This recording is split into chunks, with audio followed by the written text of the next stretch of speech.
The courtroom lights dim gently across Kody Brown's strained face. His fingers drum on the oak surface, not with nervousness, but strategy. Across from him, Christine stands in dismay, her arms crossed, her expression speaking volumes, more than the lawyers. Between them is a pile of documents, business filings, tax returns, and one mention that no one expected, DABSARK. When TLC cameras cut off, fans believed the Brown family's drama was over.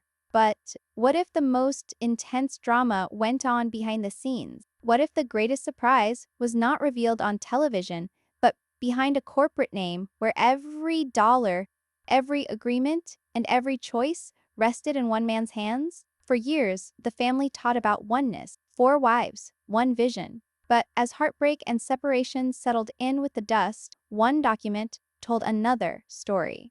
A newly formed company with only 2 names on it, Kody and Robyn Brown. The room goes quiet as Christine's lawyer slides a piece of paper across the table, quietly repeating the same question every enthusiast has posed since that revelation. Why did he transfer everything to DABSARK?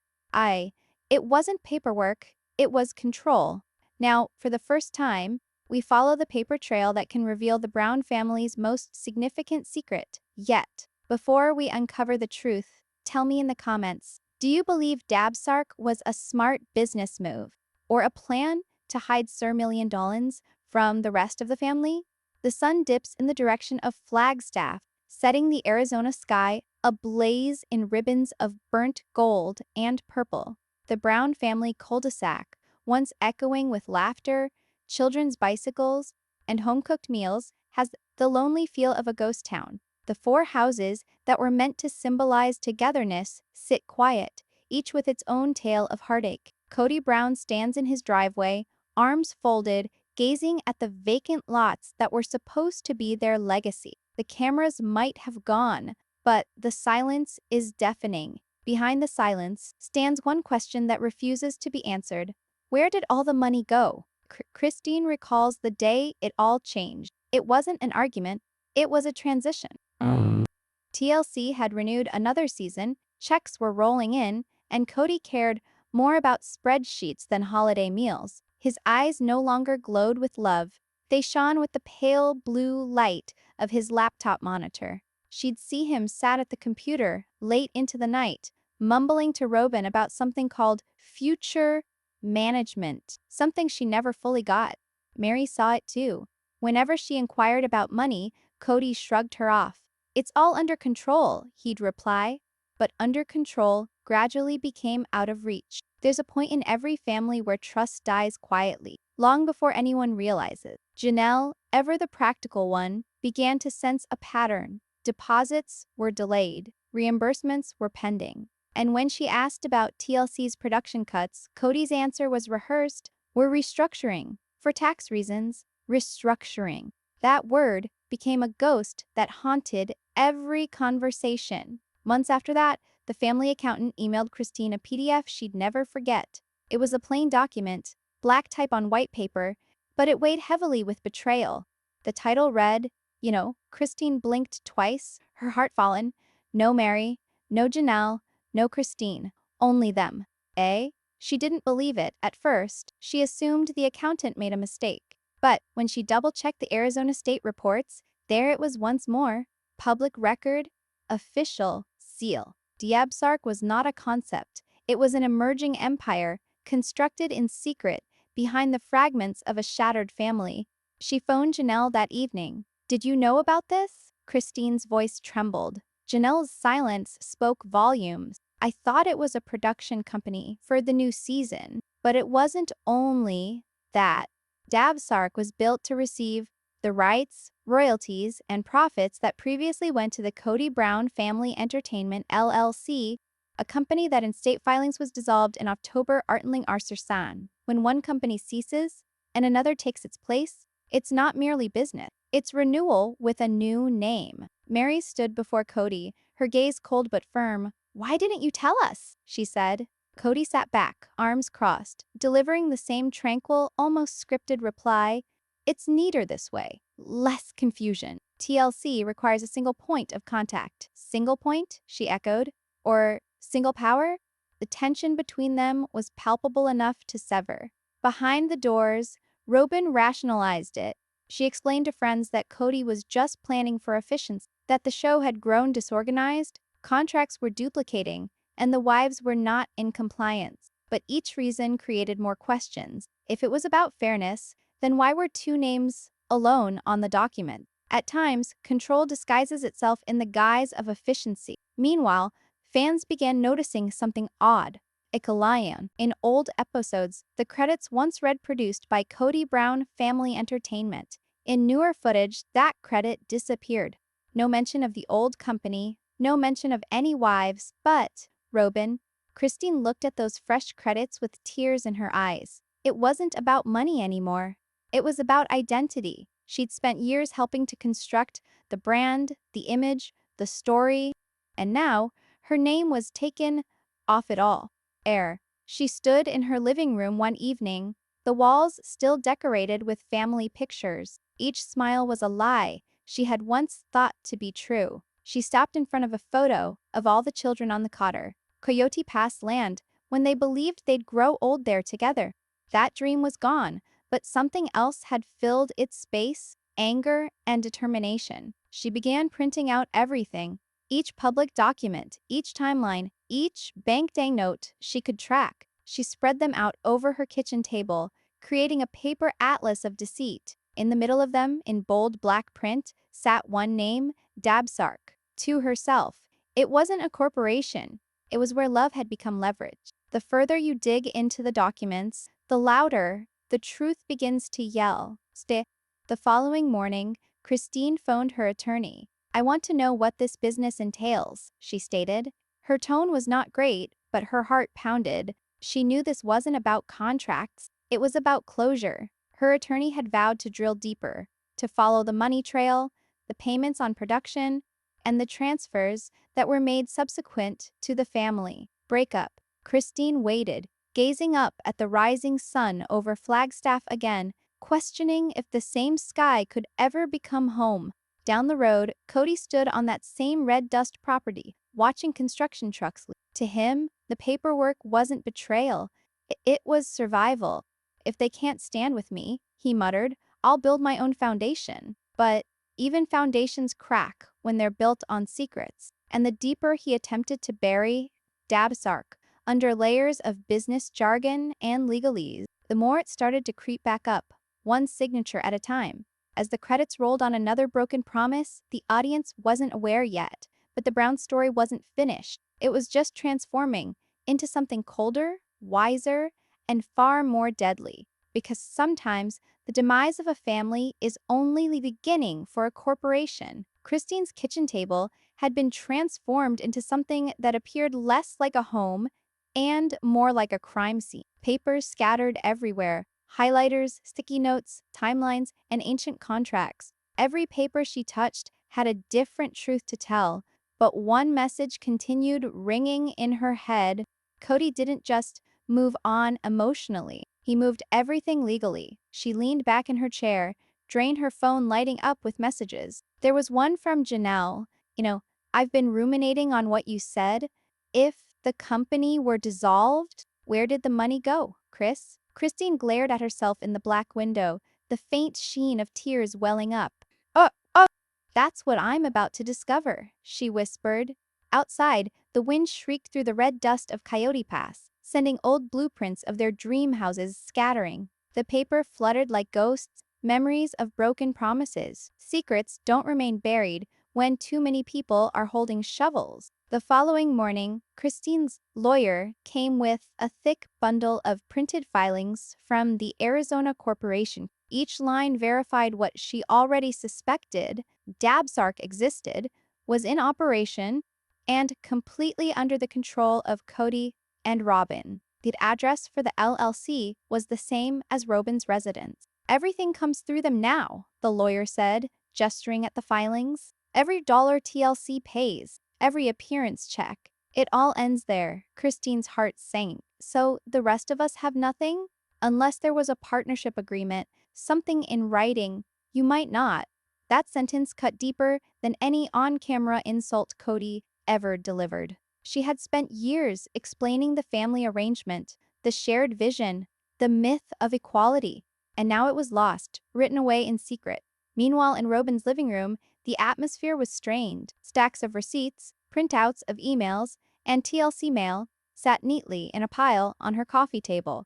Kody paced back and forth, grumbling to himself. They're going to spin this. They're going to make it dirty. Robyn attempted to soothe him. We did what we had to do. It's business. Kody halted pacing and looked at her angrily. Business? The world would think that? The truth doesn't kill people.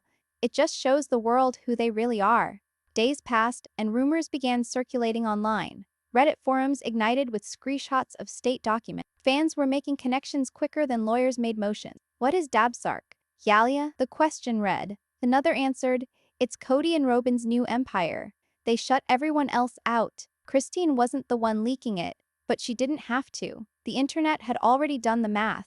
Every fan who'd watched the show for a decade suddenly became an investigator, scrolling through business records, screenshots, and timestamps like detectives on a mission.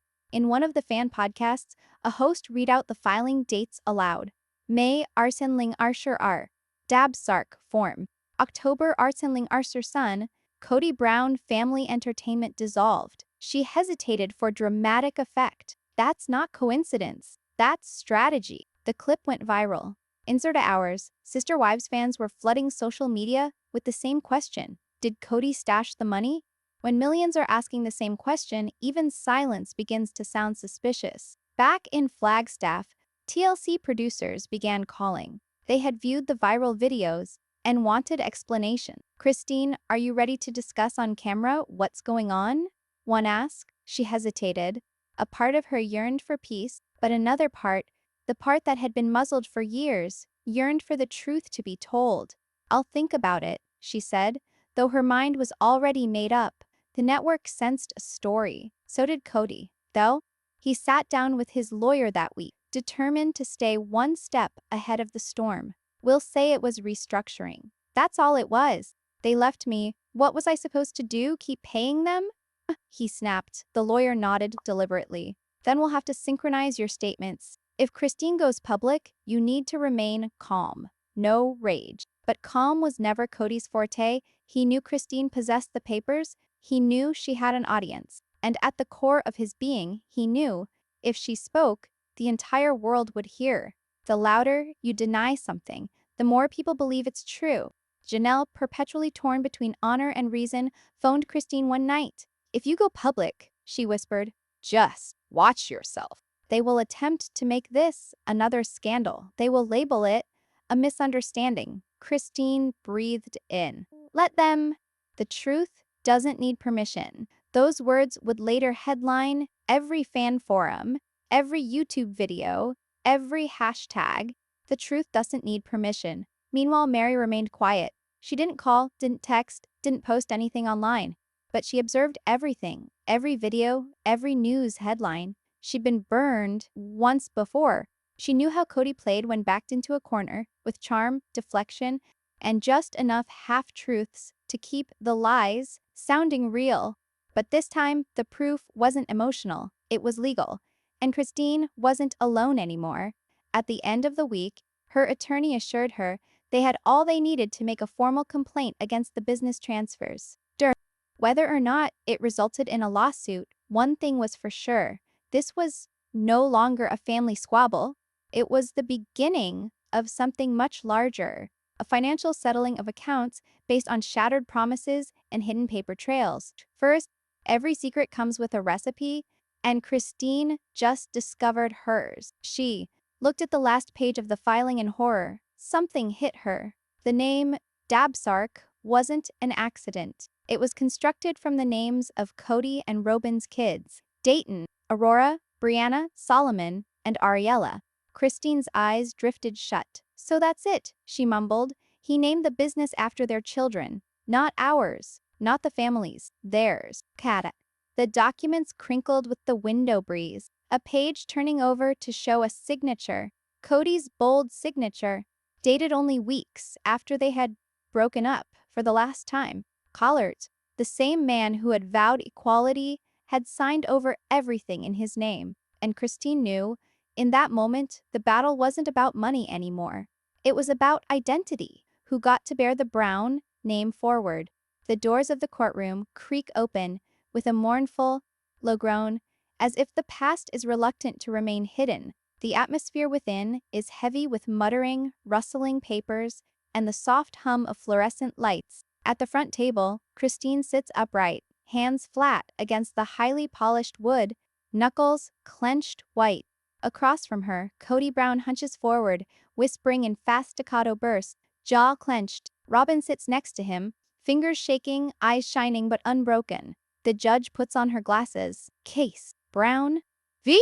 Brown. Motion to review financial disclosures. A silence falls. Cameras aren't permitted inside, but every person in that room has the sensation of being watched by millions. Christine takes a slow breath, recalling each night of sleeplessness that brought her here. The discovery, the papers, the incredulity. This isn't about fame, she reminds herself. This is about fairness. When the truth at last has its day in court, silence is the loudest witness. Her lawyer goes first, composed, systematic. Yalyan, Your Honor, she starts out.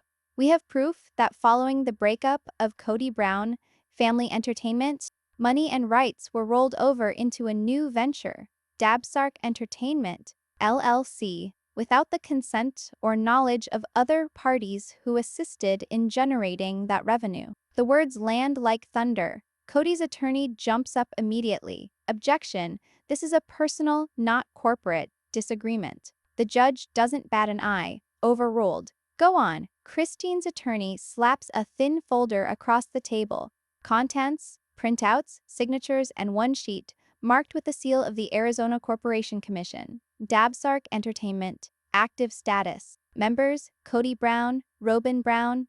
Filing date, May Arts and Ling R. Kody glares down at the paper as if it were a specter he'd wished away. Robyn's lip quivers. She hunches in beside him to whisper, they don't get what it means. Christine overhears her, even through the silence. Then tell them. She growls under her breath. The interrogation starts. Kody Brown, the lawyer says. Did you, or did you not, start up a new company once the family's LLC fell through? Kody swallows hard. Yes, for legal efficiency. And were the other wives part of that group? He pauses. No. They chose to depart the family. Christine's head jerks back. The sting of that word, chose, is hotter than anything. She departed a marriage, not her portion of 2 decades' work. When domination substitutes for love, every autograph is a weapon.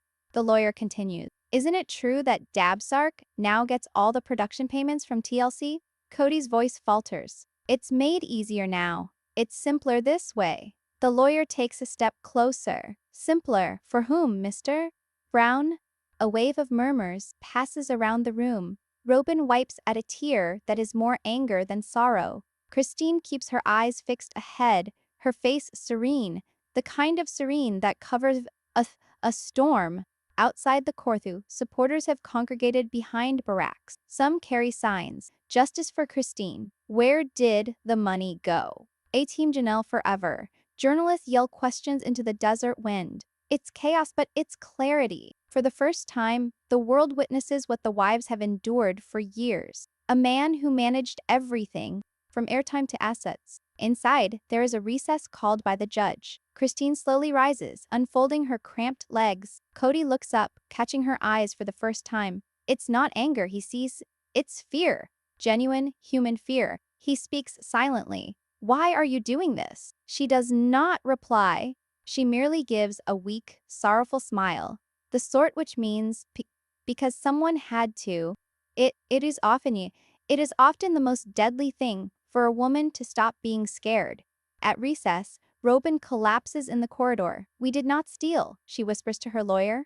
We constructed what remained. Her lawyer knows what's on the horizon. Public opinion doesn't trouble itself with subtlety.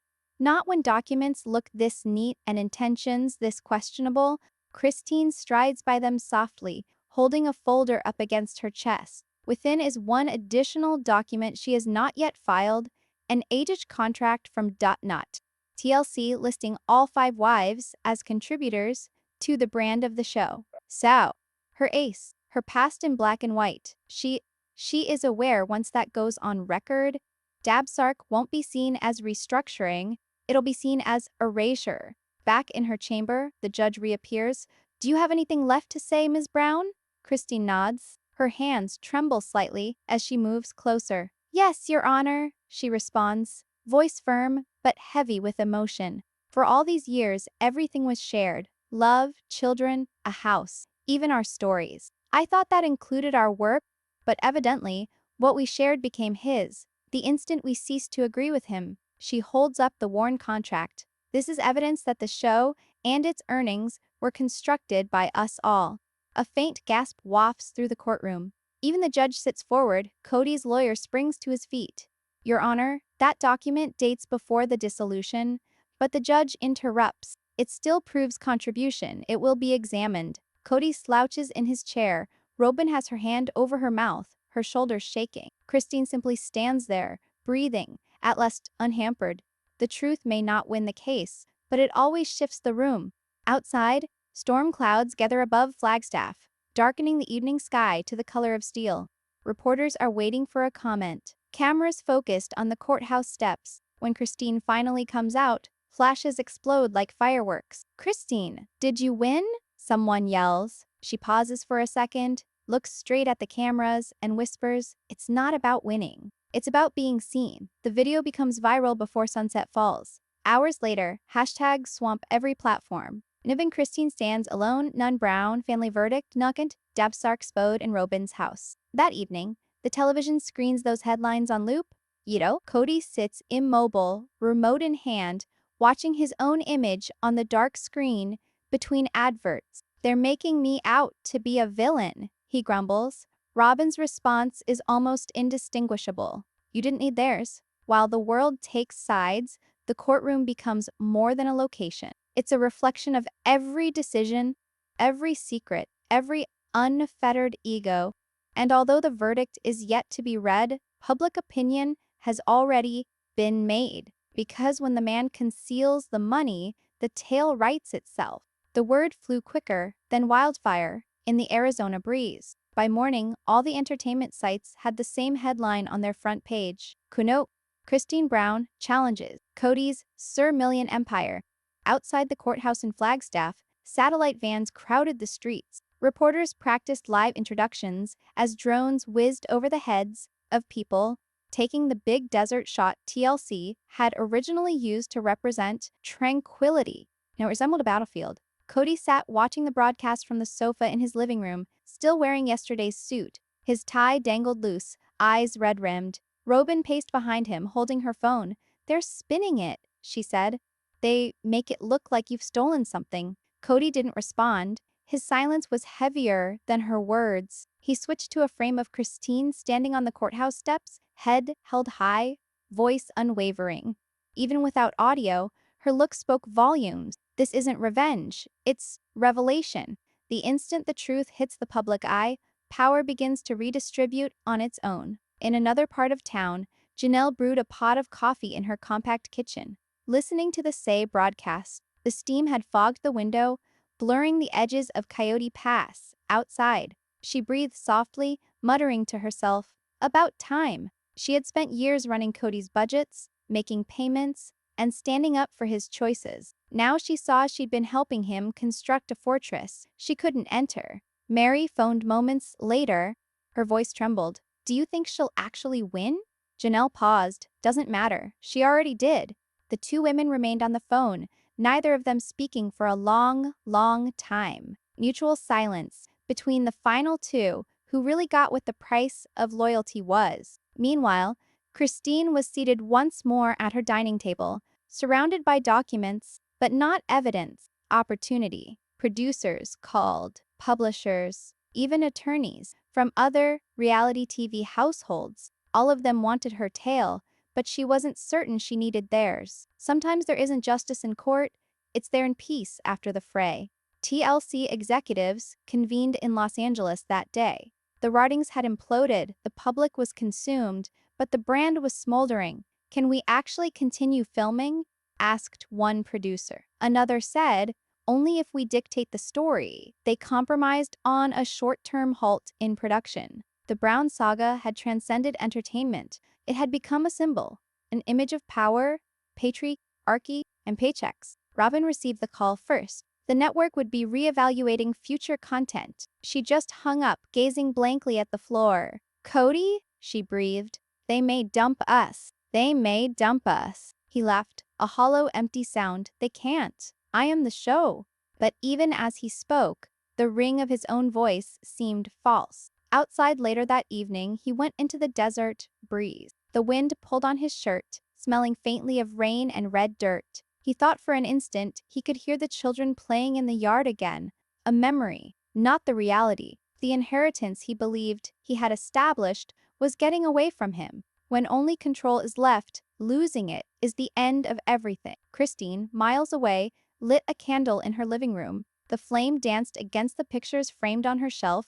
The kids, the wedding day, the whole family, back when smiles were genuine. She took one picture in her hand, the early TLC days, and ran her finger along the edges. She recalled the laughter, the road trips, the grand plans. Then she said to herself, "We gave them everything." And they made it into paperwork. Her phone rang again, a call from Janelle. "I'm so proud of you. You did something none of us could." Christine smiled gently. "Not yet," she texted back, "but I will." The next morning, Christine's attorney phoned with news, reviewing all the financial transactions. "It'll take months, but it's progressing." Christine took a breath, eyes shut. "That's enough for now."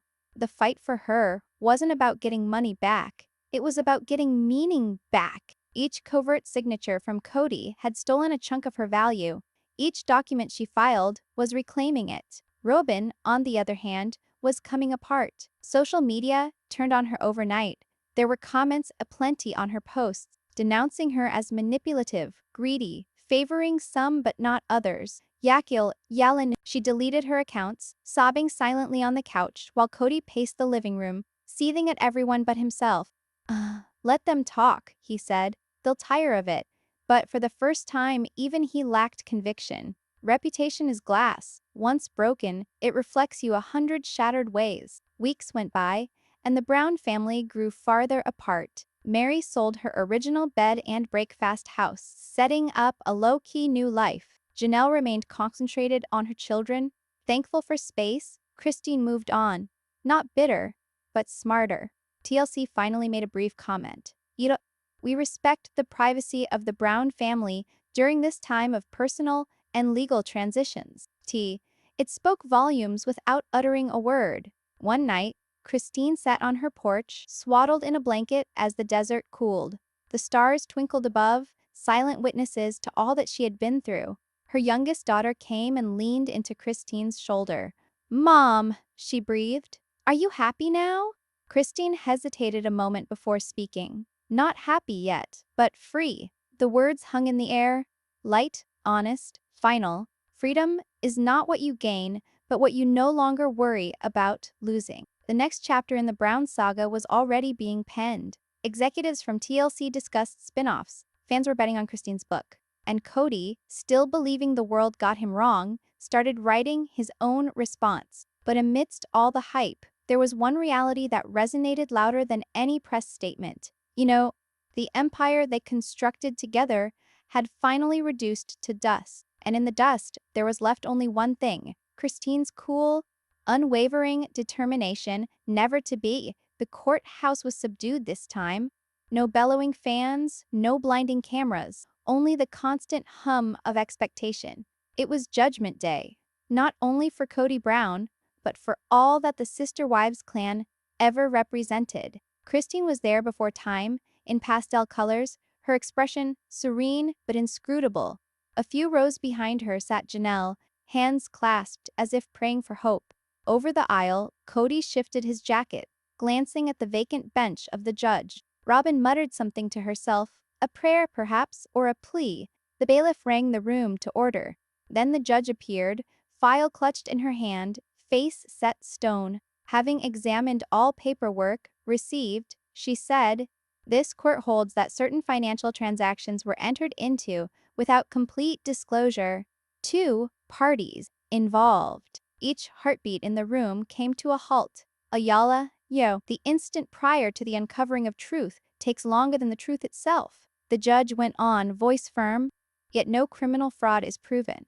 The record warrants negligence, not malice. Thus, the court directs a financial audit and disposition adjustment. The parties will negotiate the equitable allocation of residual profits from the prior LLC. Kody let out a half relief, half sigh.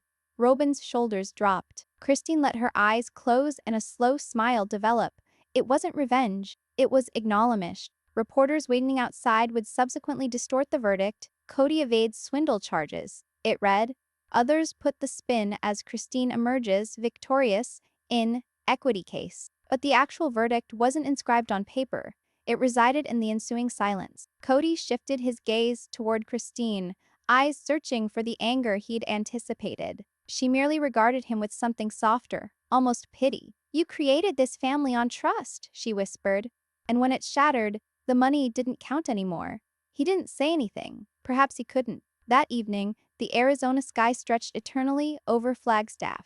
Christine emerged from the courthouse and looked up, the same stars she'd wished upon when she still believed in plural harmony. The air was crisp, serene, no spotlights, no fans, no attorneys, just liberty. Back home, she put the final pile of papers into a small box marked closed. She didn't require proof any longer. The proof had spoken enough. Justice doesn't always roar. Sometimes it merely lets you breathe again. TLC's official statement arrived the following morning. Quote, we respect all members of the Brown family and continue to support their individual journeys. In television lingo that left the original show as it had been in the past, the network would turn to spin-offs and retrospectives. Christine's own story, though, that was just getting started. Publishers clamored for her inbox. Streaming producers made exclusive offers. But when her daughter asked if she'd do another series, Christine smiled gently. No, honey, she replied. Some stories end where the truth starts. Somewhere across town, Robyn scrolled through the online comments, half cruel, half kind. She leaned in and whispered to Kody, we can rebuild this. Kody didn't respond. He was looking out the window, at Coyote Pass. That dream, now monument to blunders. The land that was meant to bring them together now remained the stiller reminder of all that was lost. When pride is your kingdom, humility is all that remains to rebuild with. Weeks later, Christine made a final visit to the property. The gate screeched open, tumbleweed rolled down the dirt road. She went to the old stake where they'd years before staked out her lot, the future home she'd envisioned constructing. She sat down, swept off the dust, and set a small white rock with one word, freedom. No anger, no bitterness, just task. The gust of wind swept through her hair, carrying with it the scent of rain, the kind that foretells a new start. She glanced over her shoulder once, saying softly, thank you for the lesson. She then drove off. A few months later, TLC broadcast its final reunion special. The credits rolled over pre-existing footage, the family smiling, constructing, aspiring. Then it went dark, and for an instant, the screen pulsed a single caption. Committed to all the women who discovered that letting go is a form of justice. The TV audience at home was stunned. There were some tears, some applause, but everyone got it. The true tale of sister wives wasn't about fame or polygamy. It was about one woman reclaiming herself after giving up everything. Ultimately, Christine didn't lose a husband. She reclaimed her name. Now it's your turn. After all that's transpired, in your opinion, do you think Kody's DABSARK move was protection or betrayal? Comment your verdict below, because in this tale, every single one of you is on the jury.